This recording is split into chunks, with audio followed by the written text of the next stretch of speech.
It was the spring of 1932 in Stockholm, Sweden, a city caught in this weird mix of serene northern beauty and the unsettling vibe of a world in flux. The Great Depression was really taking its toll. You could see it everywhere. Cobblestone streets were bustling with men hawking newspapers, the air thick with smoke from cheap tobacco, and that fresh, earthy scent of rain wafting in from the harbor. It felt like everyone had their heads down, just trying to get by, especially in those older neighborhoods. Folks didn't pry into each other's lives until a shocking crime shook them awake and made them question everything. The story kicks off at Last Gate in 11, a cozy little apartment building right in the heart of the Vasasten neighborhood. Imagine this. It's May 4th, and our landlord, Sven, starts feeling that gnawing worrying in his gut.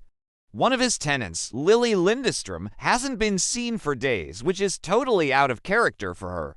She's this 32-year-old woman, super polite, but definitely a bit of an enigma. By day, she works as a call girl, and let me tell you, she's known for her elegance and striking dark hair that catches everyone's eye. Neighbors remember her as someone who kept to herself, with clients slipping in and out without much fuss. But this eerie silence from her apartment, it's like a giant red flag waving in the wind. Everyone's starting to wonder what's really going on behind those closed doors. Is she okay? Did something happen?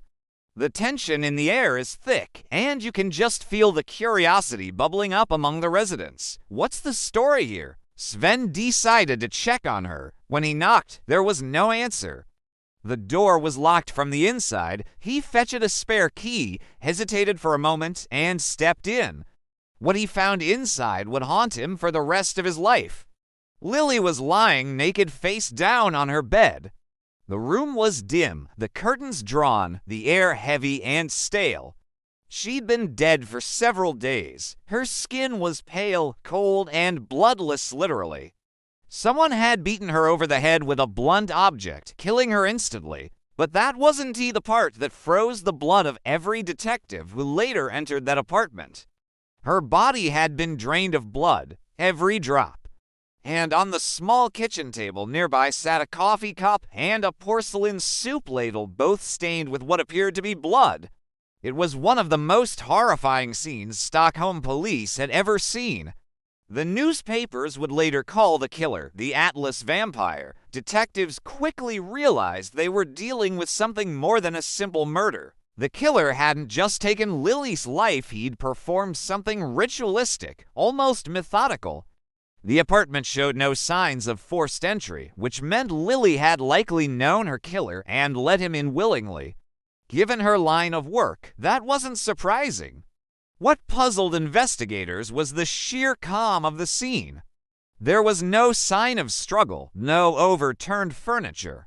Whoever killed her did it cleanly, efficiently, and stayed long enough afterward to drink her blood. Some folks were convinced the killer was a necrophile, totally obsessed with blood, you know?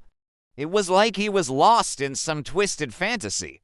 Others speculated he was into dark rituals, maybe trying out alchemy, or even dabbling in vampirism. During those times, Sweden had its fair share of secret societies, many of which were exploring mysticism and the creepier aspects of human nature.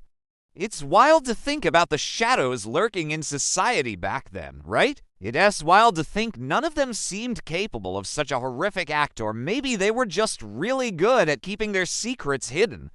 What do you think? Are they just regular folks caught up in something dark, or is there more beneath the surface? But wait, it gets even creepier. There's evidence suggesting the killer had been intimate with her after she died. I mean, what kind of person could do something so horrific? It's absolutely disturbing, right? This whole scene feels like it's ripped straight out of a horror movie, but sadly, it's all too real. It really makes you wonder what drives someone to such darkness. What kind of trauma or madness leads to such a chilling act? It's a question that leaves you feeling uneasy long after you hear it. Word of the murder spread through Stockholm like wildfire. The press sensationalized every detail. The Vampire of Atlasgaten strikes, the headlines read. Panic gripped the city. Parents locked their doors. Women who worked in the same trade as Lily disappeared from the streets for weeks.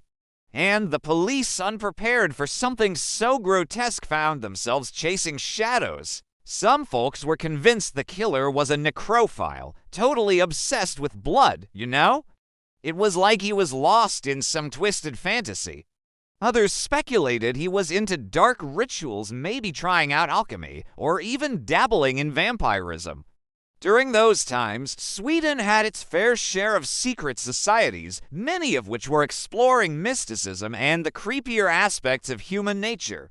It's wild to think about the shadows lurking in society back then, right? It's wild to think none of them seemed capable of such a horrific act, or maybe they were just really good at keeping their secrets hidden. What do you think? Are they just regular folks caught up in something dark, or is there more beneath the surface? Then came the theories. Some folks were convinced the killer was a necrophile, totally obsessed with blood, you know? It was like he was lost in some twisted fantasy. Others speculated he was into dark rituals, maybe trying out alchemy, or even dabbling in vampirism. During those times, Sweden had its fair share of secret societies, many of which were exploring mysticism and the creepier aspects of human nature. It's wild to think about the shadows lurking in society back then, right? Some detectives even wondered if the killer had medical training, given how efficiently the body had been drained. But the strangest theory came from the pathologist himself, who noted that the precision of the killing and the post-mortem actions suggested control, patience, and familiarity with anatomy. It wasn't rage, it was intention. The city whispered about the case for months. Detectives worked day and night, following leads that turned to smoke. They found a fingerprint on a glass, a trace of wax from a candle not sold in Sweden, a single dark hair that didn't belong to the victim. Every clue pointed nowhere. The investigation stalled. The case went cold. By autumn, the newspapers stopped reporting on it. People moved on, but the detectives never forgot. Many of them described that apartment as cursed. One officer who entered it said he couldn't sleep for weeks, waking up with the smell of blood in his nose and the sound of dripping in his dreams. Another quit the force entirely, claiming the crime had felt wrong, like something not human, and then there were the later sightings. Over the next few years, rumors circulated about a man who looked pale, sickly, and strange seen wandering Vasastan's alleys at night, wearing dark clothes and gloves even in summer. Some said he was seen visiting the graveyard near the church, standing motionless before leaving as dawn broke. Others whispered that he'd been one of Lily's last clients, still walking the city, unaged, untouched by time.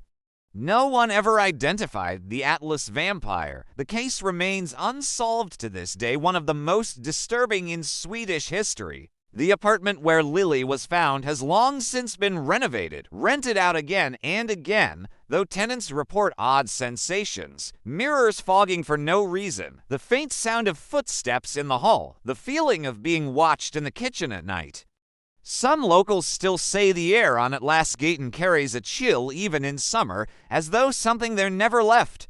And each year, someone no one knows who places a single red rose on the steps of the building on May 4th, always before sunrise. Maybe it's an act of remembrance. Or maybe it's the killer himself, still walking among the living, paying homage to the woman whose blood he took nearly a century ago.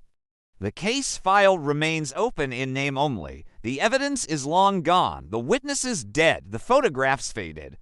But the story of the Atlas vampire endures a real-life nightmare that blurs the line between human cruelty and something far darker.